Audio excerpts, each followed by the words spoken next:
Now, using our 3 steps, let's break this down. This question's asking for priority reasons for the key problem, why to contact the HCP for a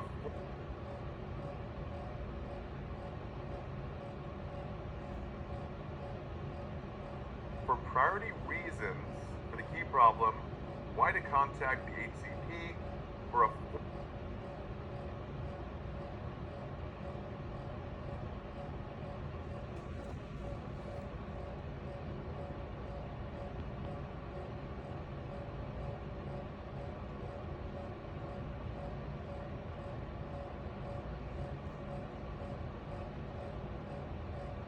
four-hour post-knee surgery on the keyword continuous spinal anesthesia.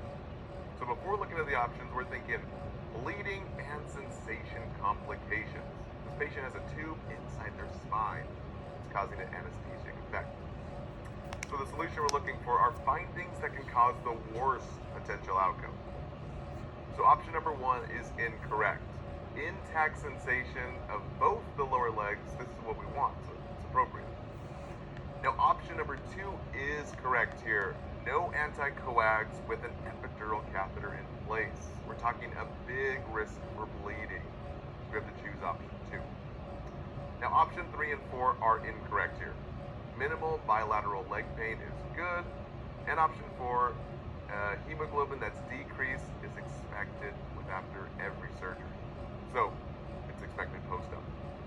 Now option 5, that one is correct here because urinary retention, guys, we want to keep the Foley in place with continuous spinal anesthesia. The patient can't just get it in void.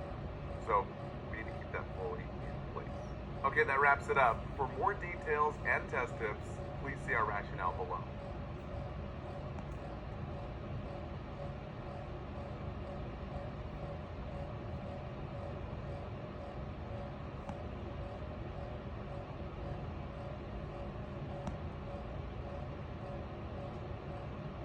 Now, using our 3 steps, let's break this down. This question is asking for positive outcomes of this medication. Regarding the key problem, patient with a history of AFib, that atrial fibrillation, taking diltiazem. So we're looking for the positive outcome here. So before looking at the options, just jog your memory real quick. So AFib is an erratic atrial rhythm here. That's very, very fast. And diltiazem is a calcium channel blocker. So let the name help you. Zem in diltiazem is like Zen yoga for the heart, since a calcium channel blocker calms the heart. So it stabilizes the rhythm, decreases the blood pressure, as well as the heart rate here. Super calming effects. So the memory trick we use is that the calcium channel blockers calms the heart, and really the key in this question is it stabilizes the rate as well as the rhythm. So just remember the calming effects here. So the solution we're looking for again are the findings that indicate the medication is working correctly here. Option 1 is incorrect because the patient's not taking the medication for a CVA stroke. So this option doesn't calm the heart here. Now option 2 is also incorrect because the medication won't convert an atrial rate. So it's close, but calcium channel blockers do not convert AFib. Really, only cardioversion or digoxin that digs for a deep contraction will help fix those type of rhythms with atrial fibrillation. Now, option 3 is also incorrect. The medication will reduce blood pressure, but this patient's taking it for AFib. We're looking for a lower heart rate here. Now, option 4 and 5 are correct. So calcium channel blockers calm the heart. So option 4, decrease in heart rate, indicates a correction in AFib. And option 5, again, decrease in heart rate calms the heart with the calcium channel blocker. So option 4 and 5 would be the most correct here. Okay, that wraps it up. For more details and test tips, please see our rationale below.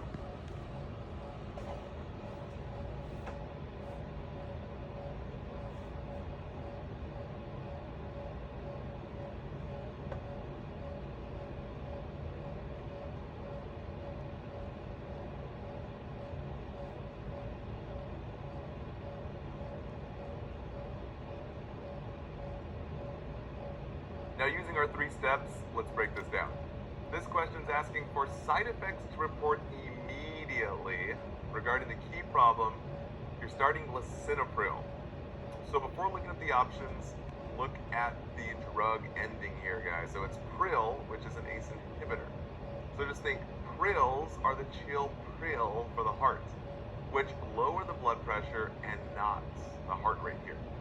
So remember, the memory trick we're looking for is ACE, or an ACE inhibitor. A for airway issue. Just think prils puff the tongue, called angioedema. Now, this is the worst case scenario because the ABCs on the NCLEX, really what kills the patient first is this angioedema. Now, C for cough, that's normal, and then E for elevated potassium because prils puff up the tongue and add potassium to the body. So, the solution we're looking for is what to report immediately. So, option number 1, a nagging cough is an expected side effect. Not really need to be reported immediately. Now, option number 2, hypotension can lead to injury, and the NCLEX is huge about safety. So, we have to report this hypotension, decreased perfusion, since prils lower the BP. It's a chill pril for the heart. Now, option 3, nausea is an expected side effect, really, for any medication. And option 4 is correct here. So, angioedema swells the tongue, or this swelling, tingly mouth leads to a puffed up tongue with prils.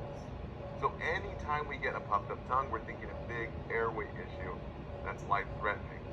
So, just look out for the keywords tingling mouth, especially with prils, which puff the tongue. Now, option 5 is incorrect.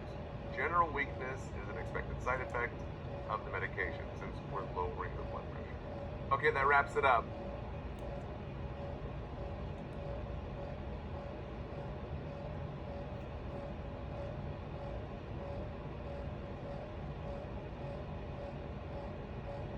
Now, using our 3 steps, let's break this down. This question is asking for findings that reveals effectiveness. The key problem, patients taking 2 diuretics, spironolactone and furosemide.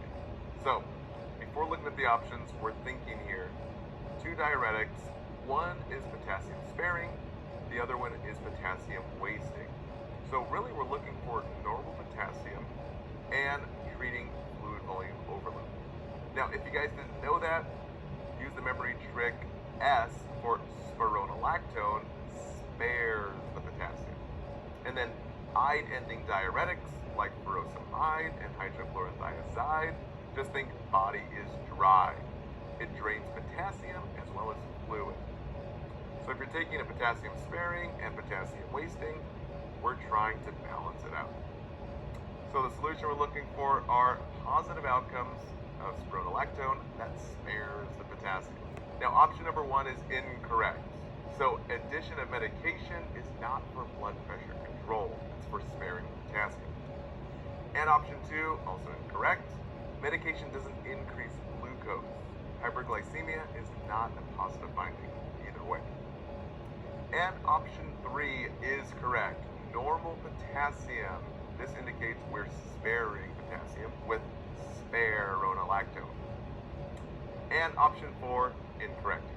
So normal sodium level, guys, that's not what we're looking for. We're looking for normal potassium level. That's the goal here. So option 3 would be our most correct. Okay, that wraps.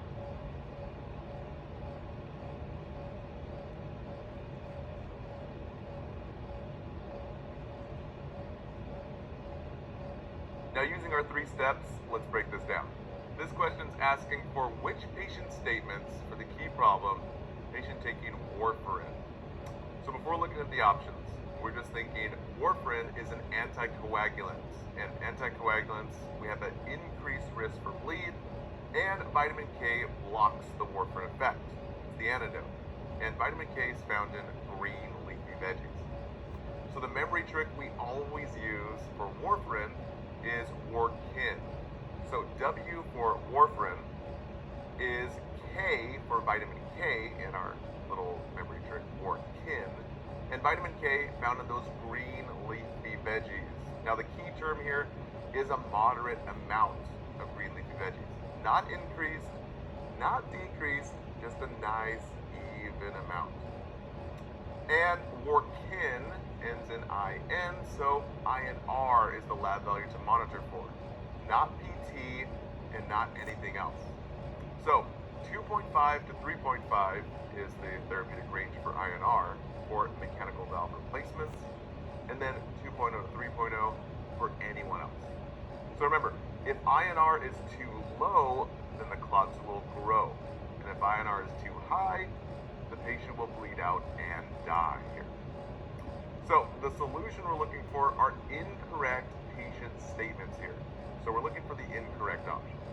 Now option number one is incorrect because the key word here is small amount of green leafy veggies, which is okay. We keep the vitamin K low, not non-existent, but just keep it in a nice even rate here. Remember, we're looking for the incorrect statements here. So option two we have to choose because the key word here is extra helping. So we can't have too much leafy greens because high vitamin K means high risk for clots. It'll block warfarin's effects.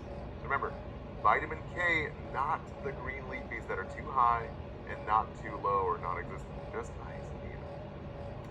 Now option three is incorrect because it's appropriate to take the medication at the same time daily. And option four here is correct. We have to choose it because INR between 2.5 and 3.5 for valve replacements. Guys, never 4 to 6. That's way too high and a big bleed risk. And option five, this was a little bit tricky. So it's incorrect because yes, it's true that antibiotics affect INR levels. So technically the pathophys behind that is that antibiotics kill vitamin K producing bacteria, which will affect the vitamin K inside the body that affects the warfarin. Okay, that wraps it up. For more deep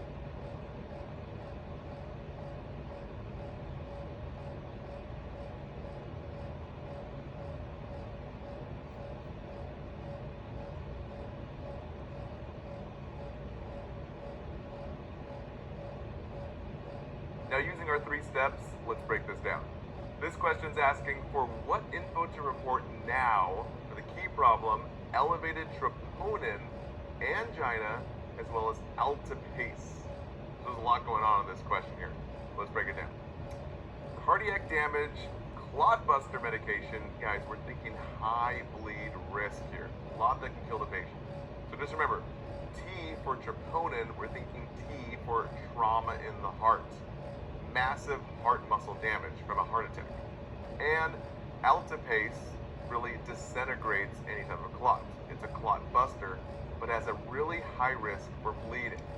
So remember the 3 A's for ACE in alteplase ending drugs here. So we always clarify prescription with the provider for these 3 A's. So remember, A for recent accidents or recent trauma, as well as A for angina. And then A for an aneurysm or a history of hemorrhagic CVA. And the last A is a little bit weird, but AV malformations. Basically a complication of the blood vessels in the brain. The key term on the last one, AV malformations. These are the reasons why we can't give alteplase. So the solution we're looking for are findings that the HCP should be aware of to avoid the worst potential outcome. So option number one is incorrect, but it was really close because blood pressure of 150 over 88 is technically slightly elevated, but it's not a contraindication for this medication. Now option two was even closer, but it's also incorrect. Menses is not abnormal info, but it's very close because we're thinking menstruation or basically bleeding. But technically it's not contraindicated, even though alteplase causes massive bleeding. Now option 3 and 4 are the most correct.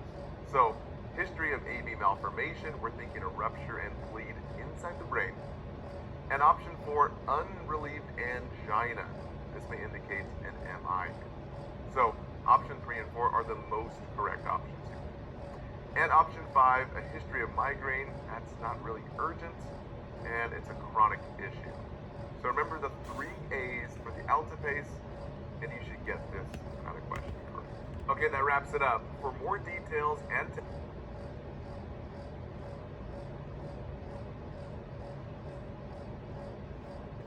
now using our 3 steps, let's break this down.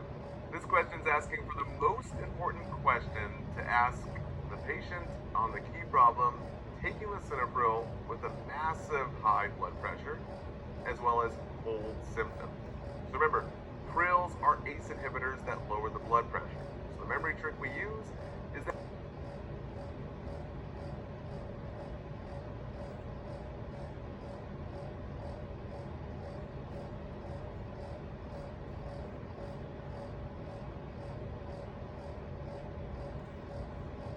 now using our 3 steps, let's break this down. This question is asking for next actions for the key problem of chest pain, and the nitro patch just fell off. So before looking at the options, we're thinking, why do we give nitro? Well, we give nitro to vasodilate the blood vessels and lower the blood pressure. Now, if the patch has been off for a while, this patient needs nitro right now, since patches act slow. So the solution we're looking for are the next action to do right now for this chest pain. And really the key word there is chest pain. So we never give a patch for persistent pain right now. We want this pill that acts super fast. So the fastest route is nitro sublingual for this chest pain right now.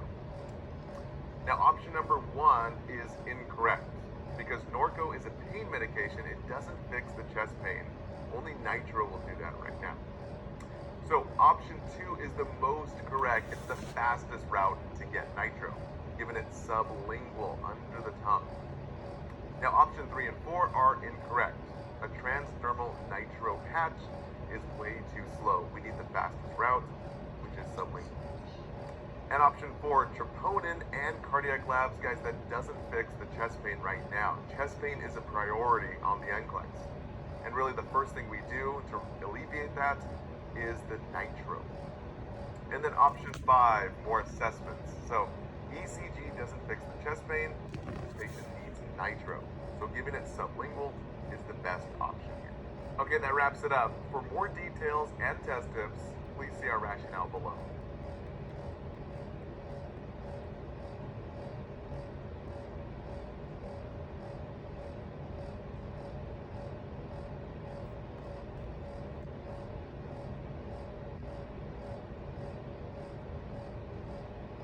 Now using our 3 steps, let's break this down. This question is asking which medication to switch to after the key problem, a nagging cough and angioedema with a pril, enalapril here. So before looking at the options, we're just thinking the side effects of an ACE, the drugs ending in pril. ARBs is our second in line. So the memory trick we use is ACEs, or pril ending drugs, are the first line drugs for blood pressure. And ARBs, the sartan ending drug, sartan for the second line drug for blood pressure.